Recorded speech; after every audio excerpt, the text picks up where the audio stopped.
Siap tak siap, suka tak suka, kau akan didatangkan. Apa yang akan ditanya oleh Allah? Perbuatanmu, amalmu.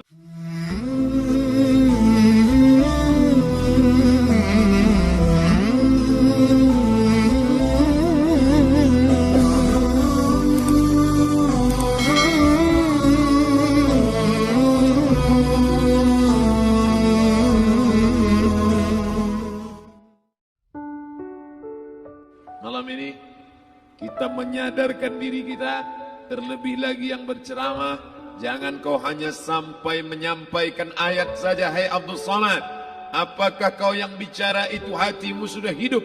Senantiasa merasakan diri, aku orang paling hina, aku orang paling kotor, ditempelkan kening ke lantai di tempat yang diinjak tapak kaki, mengatakan bahwa aku bukan siapa-siapa. Umur diberikan Allah 40, 60, 70. Berapa yang kupakai untuk menolong agama Allah? Berapa yang kupakai untuk mengingat Allah? Mata, tangan, telinga, kaki akan diminta tanggung jawab di hadapan Allah. Dulu dibangga-banggakan, dihormati, dimuliakan. Yang kami muliakan Al-Mukarram, Al-Ustaz. Tapi pada saat tiba masanya, yang kita bawa tak lain tak bukan innallaha la yanzuru ila ajsamikum. Allah tak menengok badan, fisik, bentuk tubuh, baju. Ini sampulnya saja. Wala ila suwarikum. Allah tak menengok rupa, wajah. Walakin yanzuru ila qulub. Hati kamu yang bersih itulah yang kau bawa menghadap Allah Subhanahu wa taala. Yauma la yanfa'u malun, harta tak berguna, wala banun, anak tak bisa menolong, harta tak berguna, anak tak mampu menolong, illa man atallah, kecuali orang yang datang menghadap Allah biqalbin salim, dengan hati yang bersih, hati yang tulus, hati yang memercikkan cahaya iman, hati yang bersih dari hasad, busuk hati, sum'ah, riya, takabbur. Itulah yang menolong di hadapan Allah Subhanahu wa taala. Apa kata Imam Ali radhiyallahu an? An-nasu niyam. Semua manusia waktu hidup itu tidur. Bapak tidur, ibu tidur, saya tidur. Semua orang waktu hidup itu tidur. Falamma matu, ketika dia mati, disitulah dia baru terjaga dari tidur panjang. Saat Israel mencabut nyawa, ditarikkan adalah satu centapan yang kuat. Disitulah kita baru terjaga dari tidur panjang. Betapa aku meninggalkan salat, betapa aku tak berzakat, betapa dulu kekuasaan. Aku lulus umur 30, pensiun 58, 28 tahun, apapun tak pernah kubuat untuk agama. Sibuk membesarkan anak, sibuk mengurus warisan. Anak pun tak ingat dengan kita, karena kita lupa menanamkan pendidikan agama di dalam otak kepalanya. Harta yang banyak tak sempat menolong agama Allah. Anak tunggal semata wayang tak sempat dididik agama.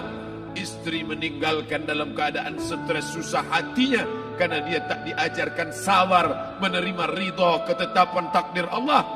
Dan paling celaka, tak pernah anggota tubuh ini dipakai untuk berzikir, muhasabah, mengingat Allah. Tak pernah mata dipakai menengok Quran, kitab suci Allah.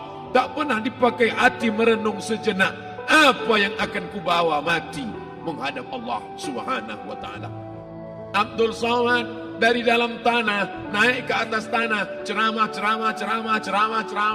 masuk balik ke dalam tanah. Yang kau bawa apa? Baju koko tinggal, peci tinggal, pakaian kehormatan tinggal.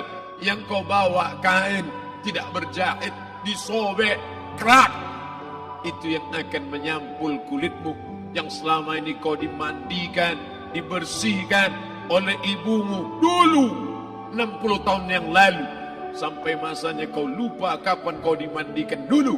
Sekarang ruh melihat, disebut dia ruh karena dia raha ya ruhu ruh, seperti aroma semerbak yang datang pergi hinggap. Ruh sampai masanya dia datang masuk ke dalam jasad. Ruh sampai masanya dia pergi meninggalkan jasad. Malam ini dimuliakan Al-Mukarram Haji Abdul Somad LCMA. Kenapa Abdul Somad ini dimuliakan? Karena roh hinggap sejenak sebentar, sampai masanya besok pagi dia roh keluar dari dalam tubuh ini. Anak yang katanya ayahku sayang, istri katanya kaulah abang, sampai masanya mereka tak lagi mau mendekat. Rumah itu saya yang buat, saya yang mengukurnya. Tapi begitu roh sudah keluar dari badan, tidak satu pun semeter, sesenti, sejengkal, sehasta ada tempat di rumah itu untuk jenazah bernama jenazah Abdul Somad.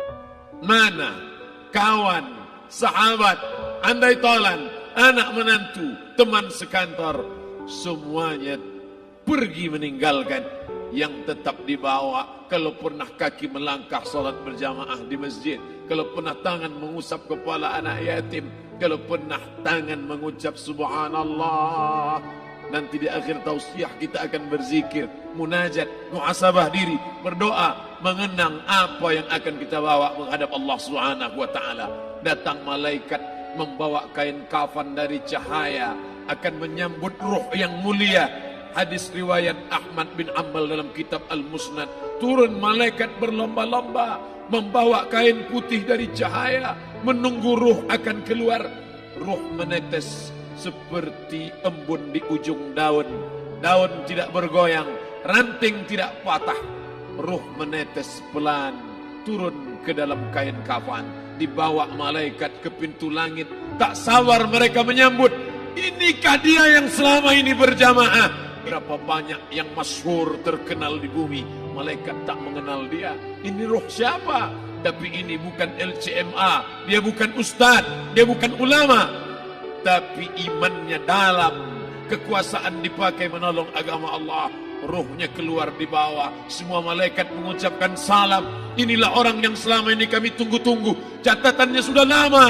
Setiap pagi petang malaikat subuh membawa catatan namanya, malaikat malam membawa catatan namanya. Kami merindukannya. Begitu orang-orang yang masyhur di langit tapi tak dikenal makhluk bumi.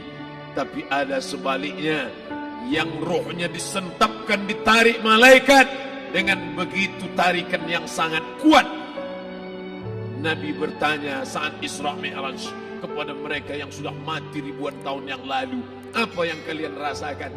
Yang satu mengatakan seperti tebasan pedang di tempat yang sama beratus kali. Yang satu mengatakan seperti kambing yang dikuliti hidup-hidup. Yang satu mengatakan seperti mata kail pancing ditarik dari kulit yang basah.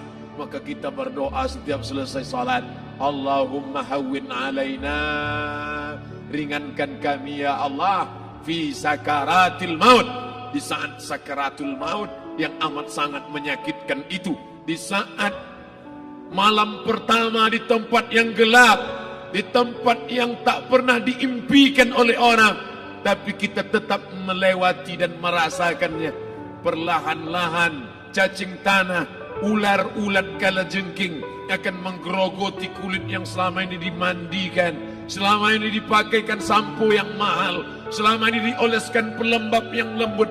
Tapi ternyata sebelum roh keluar jasad, setelah keluar, dia hanya akan menjadi santapan cacing tanah, hancur berkeping hari demi hari.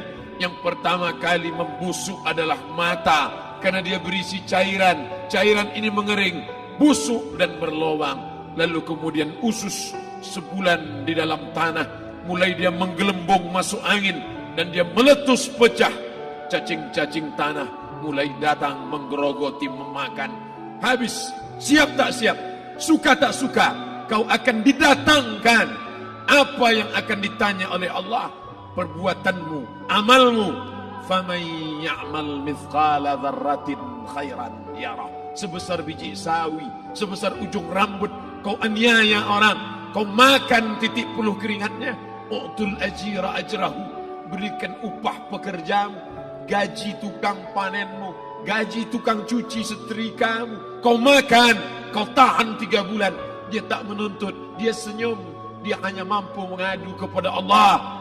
Tapi titik peluhnya yang keringatnya air matanya akan kau balas di hadapan Allah Subhanahu wa taala. Di saat itu tak ada siapa bisa menolong. Hari ini uangmu banyak, kau bayar pengacara handal 1 jam 100 juta, bebas tanpa syarat. Tapi di hadapan Allah semua akan bersaksi. Al-yawma nakhtimu ala, lidah yang selama ini pandai bicara dikunci, ditutup Allah taala yang akan bicara. Wa tukallimuna aydihim wa tashhadu arjuluhum, kaki akan bersaksi, tangan akan bicara. Bima kanu yaksibun, yang pernah dilakukan di masa yang lalu. Mata melihat seolah-olah nyata perbuatan itu pernah dilakukan dulu. Kita lupa, kita tak ingat. Tapi catatan malaikat terlalu terang benderang. Wa in kullun lamma jami'un ladaina muhdharun. Catatan dibaca sampai-sampai orang itu tak percaya. Ma li hadzal kitab, kenapa buku catatan saya ini la yughadiru saghiratan, yang kecil-kecil, wala kabiratan, yang besar-besar, ahsaha, semua tercatat dalam buku catatan yang nyata. Dalam surat Al-Isra apa kata Allah? Iqra. Hari ini kalau dikatakan Iqra, baca Quran, Iqra, baca Yasin. Malam Jumat Iqra, baca surat Al-Kahfi. Tapi sampai hari itu Yasin tak bermakna, Al-Kahfi tak lagi disuruh baca karena hidup sudah berakhir. Iqra, baca.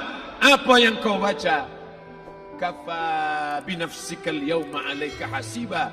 Baca buku catatan amal. Sampulnya dosa, isinya dosa. Catatan kakinya dosa, sampul penutupnya dosa, bibliografinya dosa. Sampai ia pun tidak percaya, kenapa aku hidup hanya dosa saja. Saat itu dia mendengar teriakan azab, saat itu dia menyaksikan pekikan teriakan sakitnya siksa. Rabbana, ya Tuhan kami, farji'na, balikkan lagi kami ke dunia. Rabbana, ya Tuhan kami, absarna, mata kami sudah melihat azab. Wasami'na, telinga kami sudah mendengar sakitnya, pekikan, teriakan, jeritan. Farji'na, balikkan lagi kami ke dunia. Na'mal salihan, kami ingin amal saleh. Kami ingin bantu masjid, kami ingin sekolahkan anak yatim, kami ingin muliakan fakir miskin, kami ingin bantu panti jompo. Farji'na, balikkan lagi kami dunia. Kami ingin salat tahajud, kami ingin tahiyatul masjid, kami ingin puasa sunnah. Saat itu penyesalan tak lagi berguna. Na'mal salihan, kami ingin amal saleh. Andai kau beri kami tenggat waktu ya Allah, laula akhartani, kalau kau beri aku waktu, ila ajalin qarib, aku tak minta hidup 1000 tahun.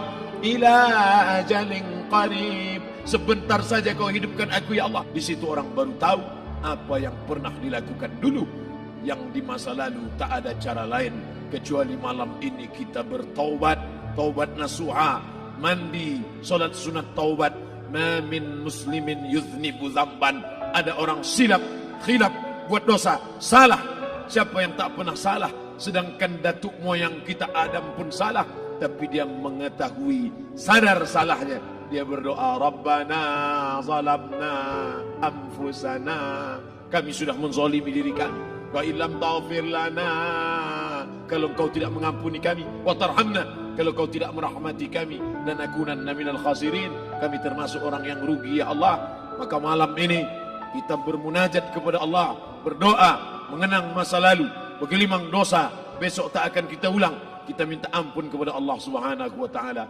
Astaghfirullahalazim, astaghfirullahalazim, astaghfirullahalazim.